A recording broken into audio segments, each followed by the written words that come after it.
بسم الله الرحمن الرحيم. الحمد لله، الصلاة والسلام على خير خلق الله وعلى آله وصحبه ومن والاه، أما بعد،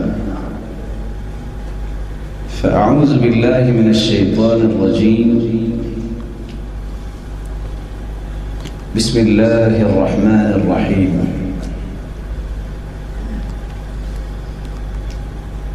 وإذ قال لقمان لابنه يعظه يا بني لا تشرك بالله إن الشرك لظلم عظيم. انتہائی قابل قدر، لائق عزت تکریم سامعین محترم، اللہ رب العزت اس حقیقت کو بیان کر رہے ہیں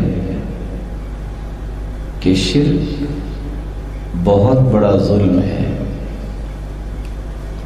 ظلم کا مطلب ہوتا ہے وضع الشیء علی غیر محل،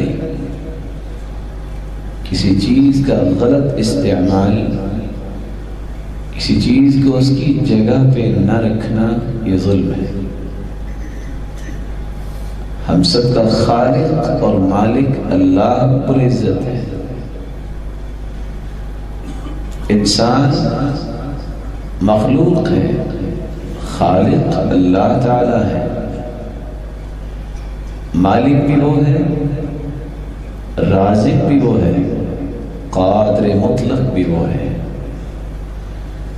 جب انسان اپنے خالق، اپنے مالک اور اپنے رازق کے ساتھ بے وفائی کرتا ہے، اس کی ذات میں، اس کی صفات میں اور اس کے افعال میں کسی کو شریک کر لیتا ہے، اسی چیز کا نام شرک ہے،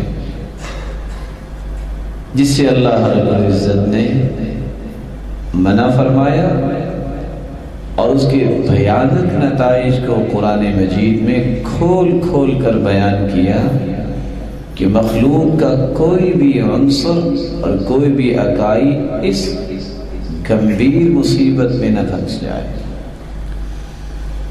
آپ کو یاد ہوگا موسیٰ علیہ السلام کی قوم نے بچڑے کو پوجنا چاہا۔ جب بچڑے کی پوجا پاٹ کی، اس بے وفائی کی سزا کیا ملی؟ اللہ تعالیٰ نے حکم دے دیا، ایک ہیں یا سینکڑوں، بس ان کی گردنیں اتار دو۔ اتنا بڑا گناہ جس کی بخشش ہوگی نہیں اگر دنیا میں توبہ نہیں کی، وہ کون سا گناہ ہے؟ وہ شرک ہے۔ آج کی اس مجلس میں میری گفتگو کا محور 3 نکات ہوں گے۔ شرک کیا ہے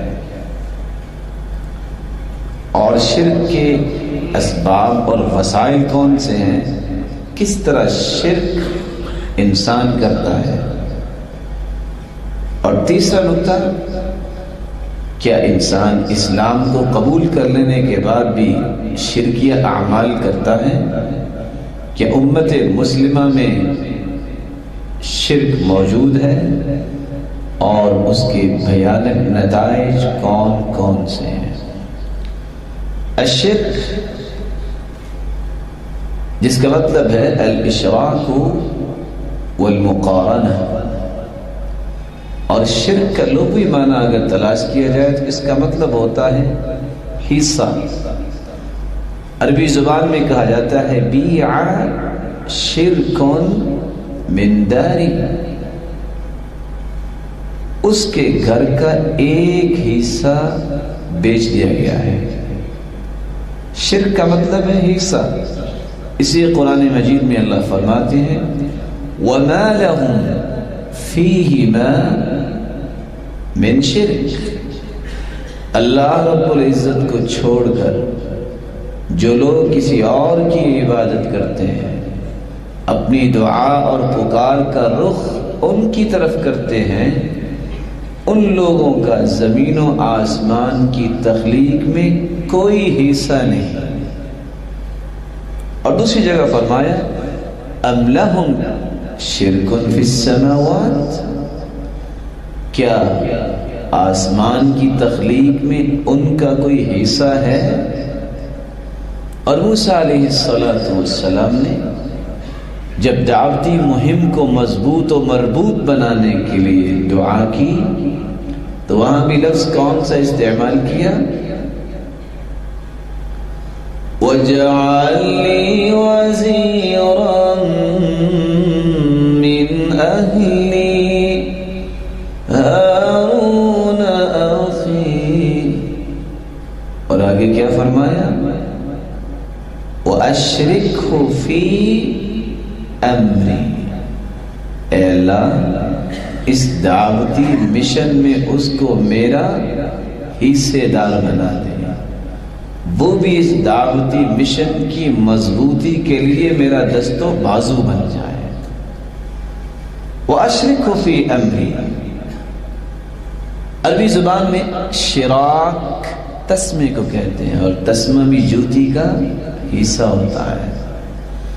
الشریکہ، جس کو آج کمپنی کا نام دیا جاتا ہے، شریکات جس کی جمع آتی ہے دو یا دو سے زائد حصوں کو ملا کر جو کمپنی بنائی جاتی ہے اس کو عربی زبان میں الشریکہ بولا جاتا ہے۔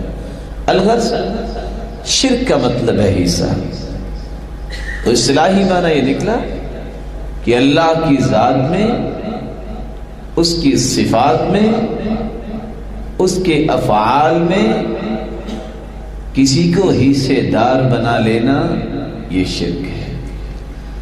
اللہ رب العزت فرماتے ہیں وَإِلَٰهُكُمْ إِلَٰهٌ وَاحِدٌ لَا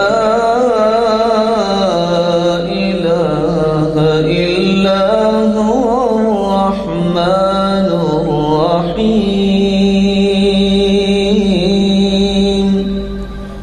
وَإِلَٰهُكُمْ إِلَٰهٌ وَاحِدٌ، تمہارا معبود برحق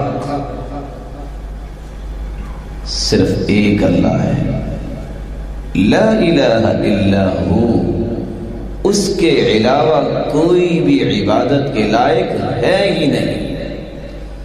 هو الرحمن الرحیم، وہی رحمان ہے اور وہی رحیم ہے۔ اللہ رب العزت کی ذات میں یا صفات میں یا اس کے افعال میں کسی کو شریک سمجھنا یا کسی کے اندر یہ صلاحیت سمجھنا کہ جو اللہ رب العزت کر سکتے ہیں وہ فلاں بھی کر سکتا ہے، یہ تصور، یہ تخیل، یہ فکر، یہ سوچ، یہ نظریہ، یہ آئیڈیالوجی شرک کہلاتا ہے۔